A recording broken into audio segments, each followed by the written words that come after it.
Can Rush get back together? Should Rush get back together? How can Rush get back together? I'm Jim Allen, and I have a solution.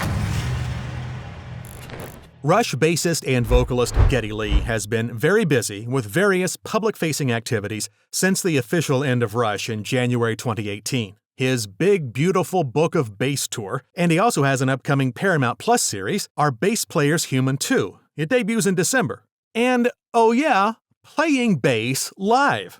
Playing Rush songs live. Lee performed Closer to the Heart with Alex Lifeson at the South Park 20th Anniversary concert at Red Rocks in 2022, and the pair jammed with several drummers for a medley of 2112, Working Man, and YYZ at a Taylor Hawkins tribute shows, I should say, in London and Los Angeles later that same year. Many Rush fans were optimistically surprised by the pair choosing to perform any Rush music live, as every indication prior to 2022 indicated that the passing of drummer and lyricist Neal Peart in 2020 meant the absolute end of all things Rush. However, in a Long Island Weekly interview last year, Lee acknowledged that not only had he and Lifeson had a jam session together for the first time in years, that both he and Lifeson were open to creating new music together, either as Rush or under a different name. In a recent interview with The Washington Post, Lee expressed that performing with Lifeson and other musicians had eased the discomfort of playing Rush's music without Peart. And once more, Lee mentioned the possibility of performing or even creating Rush music again. And just this past week, at Philadelphia's The Met during an evening with Geddy Lee, My Effin Life, when asked if he would, quote, see any possible musical project with Alex and some other musicians in the days ahead, Lee replied, who knows? Can't say.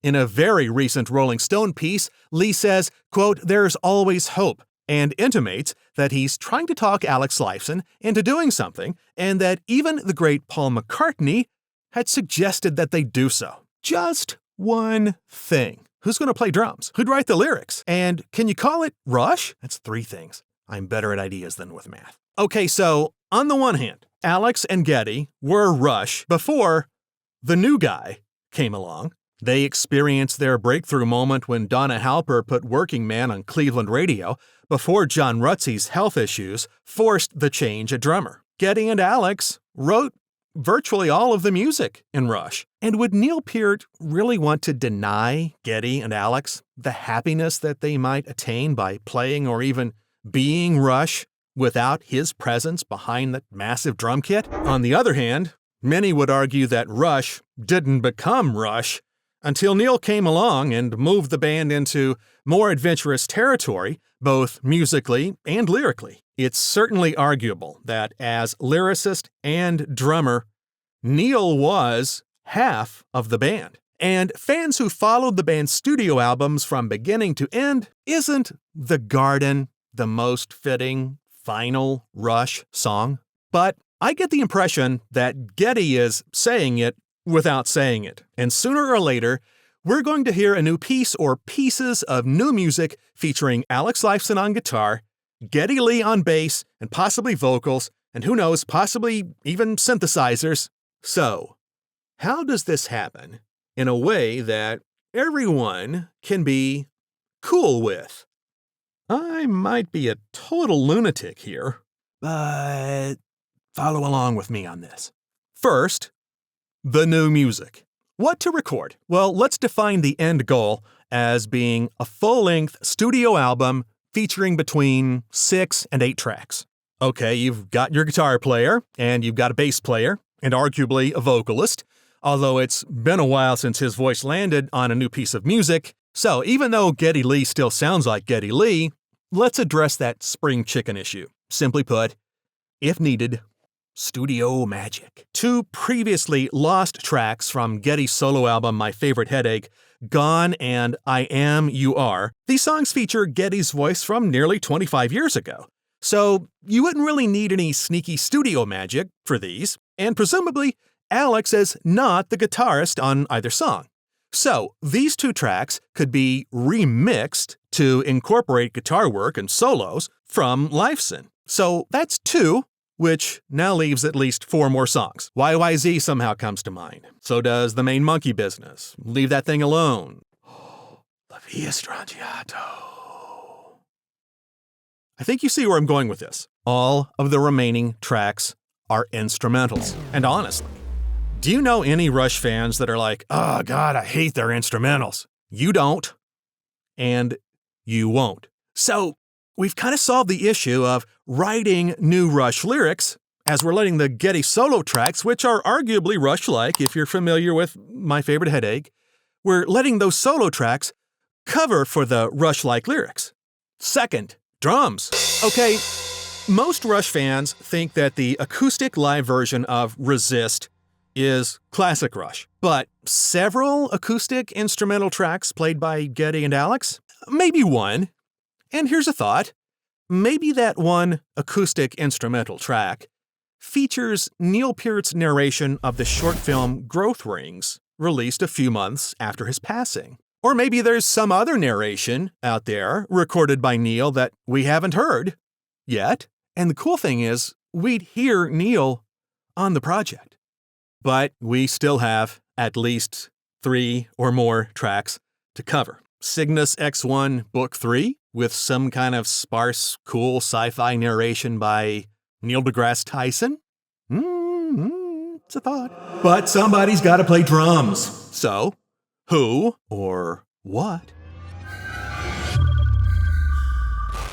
This would not be my first choice.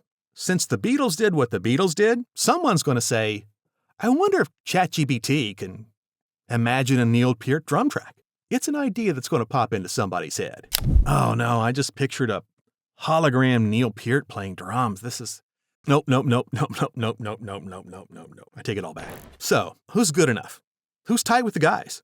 Okay, in no particular order. Dave Grohl, Marco Miniman, Omar Hakim, Matt Cameron, Mike Portnoy. Or maybe even, and hear me out on this, maybe there's a 21-year-old kid somewhere working at his dad's hardware store. All potentially good choices. How about all of the above? Each track has a different drummer. And that way, no one is really taking Neal's place, per se. Now, playing live. A multi-date tour, a residency, Vegas, a one-off event, say a live on pay-per-view thing.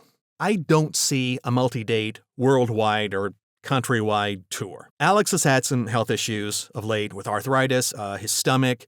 How much could Geddy's voice take during that kind of thing? A residency, the Vegas residency. Less strenuous than a tour, but it's still a lot. I would bet on one big event, either in New York or Los Angeles or Toronto, or maybe all 3. Each one like a month apart. That sounds about right to me. It wouldn't be terribly stressful. Each date features a different drummer or drummers, and the last show is a pay-per-view show with an eventual 4K Blu-ray deluxe edition release with some really cool collectible packaging. Now, what to call it? Rush? The closest thing that pops into my mind that would work is Lee Lifeson and Friends and the Music of Rush, or Lee Lifeson and Friends honoring the legacy of Rush. I could live with and Friends. That obviously covers not only the rotating cast of drummers, but potentially anyone else who appears on stage in some sort of performing capacity. For example, maybe the shows could feature occasionally a different vocalist on a few select songs. Some of those songs that, like some of the really old stuff, like the old notes from Closer to the Heart or Anthem.